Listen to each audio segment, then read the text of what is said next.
Ajovuoron aloitus.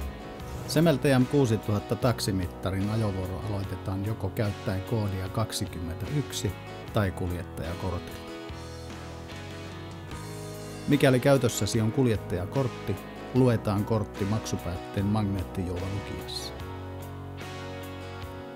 Mikäli käytössäsi ei ole kuljettajakorttia, aloita ajovuoro käyttäen koodia 21. Jos käytössäsi on Semel MC40 ajoneuvotietokone, käynnistä MC40 ennen ajovuoron aloitusta painamalla 2 kertaa vapaanäppäintä. Tämän jälkeen voit aloittaa ajovuoron joko koodilla 21 tai käyttäen kuljettajakorttia. Taksimittari odottaa kuljettajatunnuksen syöttämistä. Syötä kuljettajatunnus ja hyväksy E-näppäimen.